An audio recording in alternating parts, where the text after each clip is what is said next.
But clearly sanctions have had some impact on the regime, but we've also seen that this is a regime which is quite prepared to, this is a regime which has a high tolerance for economic pain, as long as, especially that pain is of somebody else's. So they're quite prepared to see the Iranian people suffer.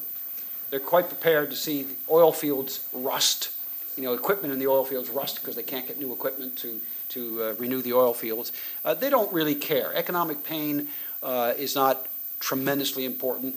Khomeini said, remember, right after the revolution, there were sanctions, worldwide sanctions against Iran and the seizing of Iran's assets. He said, well, this doesn't matter because the revolution is not about the price of watermelons.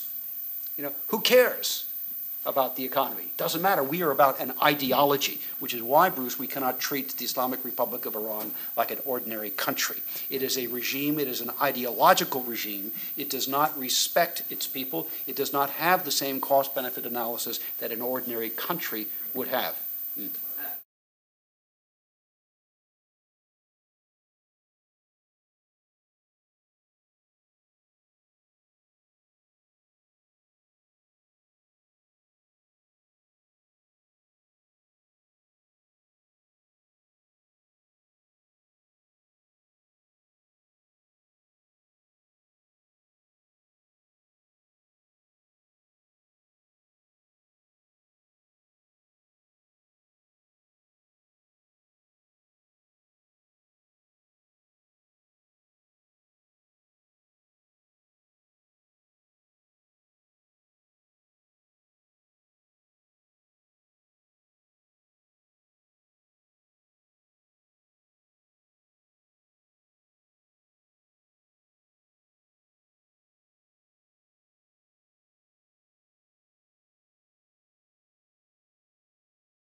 If you ask the regime, or you look at the CIA fact book, I think it's 99% Shiite. That's not true.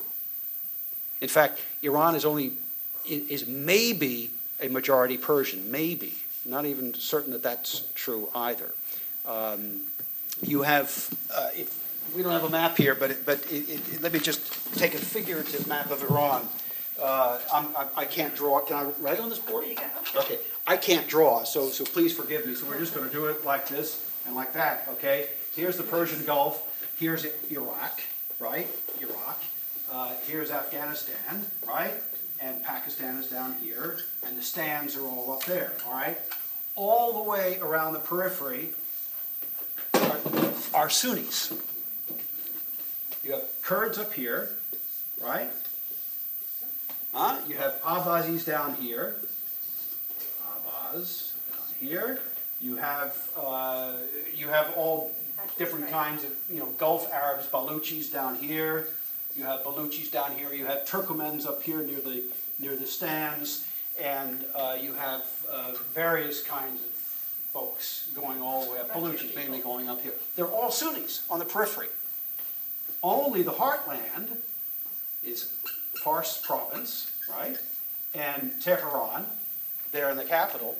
Now I see I'm going to lose my Iranian American people here. But the the Azeri, excuse me, I forgot the Azeris up here.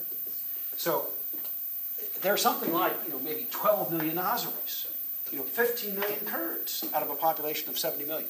So there's a huge population of minorities in Iran, and most of those minorities are Sunni Muslims, and there's not a single Sunni Muslim mosque in Tehran. Not a single one. They've been asking for 30 years of the regime, can we have a Sunni Muslim mosque? Not a single one. So you have religious repression inside Islam, inside the Islamic Republic, and you have people turning away from Islam all the time, and yet they proclaim themselves as the Islamic Republic, and they want to achieve an Islamic bomb to nuke Israel and to basically bring the 12th Imam back. But they all make Persian carpets.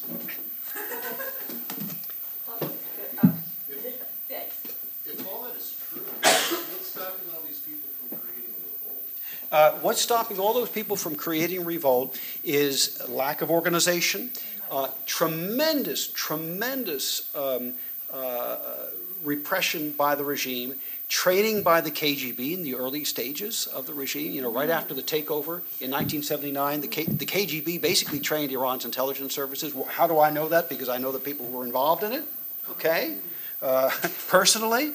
And so the KGB was in there in a very, very big way, you know, training them. How do you break resistance? How do you prevent opposition? How do you create a gulag? You know, how do you keep your people down? Because what the Soviets did for all those years, was what the KGB did for all those years. And the Iranians were great students of that. They learned it very, very well. They probably have the most effective intelligence organization in the world today.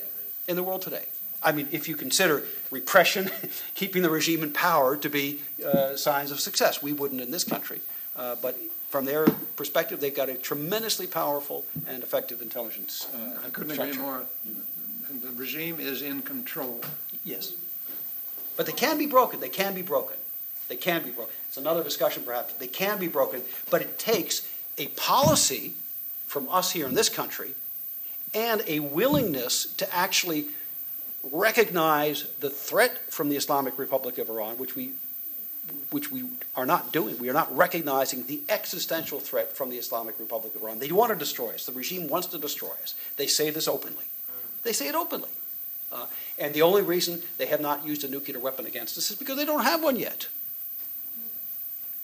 That you can read in my novel. That I write about in the novel. Are you saying that... I guess, how does that affect the regime, you know, not only keeping its power, but actually expanding it in the region? I'd kind of like to hear about that.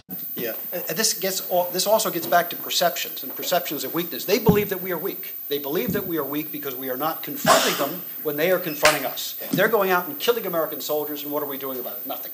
You know, we arrest a couple of their people, as we did in Iraq. We had the Khazali network that we rolled up, that you know, our troops and intelligence people rolled up in Iraq. And you know, this was a network that was bringing in IEDs from Iran, giving them to the insurgents to blow up Americans, to kill Americans. And we arrested them. That was great. 2 years later, we released them. We turned them over to the Prime Minister of Iraq. He brings the Iranian ambassador into his office and says, oh, well, you know, we're going to give these people back to you. You're supposed to put them in prison. And they walked out and went home. And the Iranians see that, and they laugh. They laugh at us. They say, America's a threat to us. Forget it. We can defeat America. It's very simple. We are not even confronting them when they are killing us. That is the real problem that I've got with American policy. And by the way, it's not just Obama. This was during the Bush administration as well. You know, there was a view from the top of the Pentagon and the intelligence community and the State Department that if we confront Iran, we will have war. We will have another war. We will be at war with Iran, and we don't want that. Screwed up already in Iraq. Don't want to have a war in Iran. And I believe it was based on a flawed analysis of what was going on, and a flawed understanding of the Iranian mentality, and a flawed understanding of the regime. And in fact, our weakness merely encouraged further attacks and further deaths of Americans. Did I hear you say that the Iranians have not used a nuclear weapon against us because they don't have one? Yes. That they would? Yes. And they've said that they would. I don't accept that. Yeah. Yes, I have a question for you. Manal? I guess I had the first question for you. The question is, how should Tell them your name, Manal. Sorry? Your name? Oh, sorry. My name is Manal.